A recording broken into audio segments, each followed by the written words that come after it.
if they try and make him leave, even though that would hurt him more than it would hurt the hospital staff. So I'm not sure why he thinks that's a threat.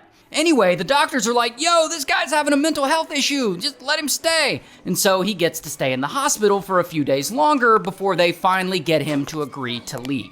And so then he leaves and he goes home and he still has this catheter in because, he's supposed to. And a few days later, he comes back to the hospital and he's all pissed off and he's yelling at the staff and he's like, take this catheter out. And the hospital staff is like, it has to stay in for 2 weeks while you heal. And he's like, no, take it out. And I guess they can't really tell him no, so they agree to take it out, even though it's gonna mess up his recovery and the surgery they just did. And so they take the catheter out, and that is that, and that should be the last the hospital ever hears from Stanwood. Except, it's not. Over the next several years, Stanwood continues to have problems downstairs, like leakage of urine, his sex drive is super low, and even worse than that, and most importantly to him, is that he can no longer, to put it into proper medical terms, get a boner.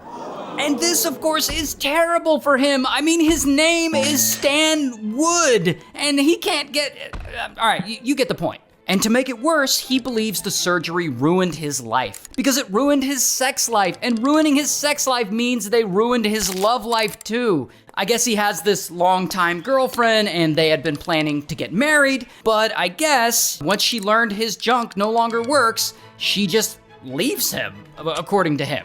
And of course, all of this pisses Stanwood off. Now, instead of just accepting that he was one of the unlucky few to have these side effects from the procedure he got, or that he may have been at fault himself because he made the doctors take out the catheter before it healed, Stanwood blames it all on the surgeons. He's like, those damn doctors, they destroyed me. And so he starts visiting other physicians. I guess he's still trying to get his dong fixed. Meanwhile, he starts writing angry letters to his original doctors being like, I wish you would die.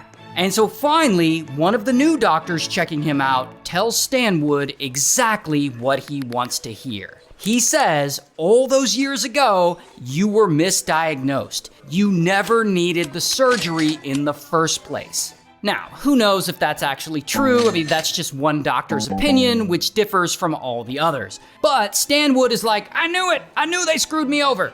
And this is where shit starts to get dark. Because Stanwood starts thinking that he needs to get revenge. Those original doctors ruined him. They ruined his sex life. His girlfriend left him, and he is not gonna let that slide. And so by the time 2010 rolls around, Stanwood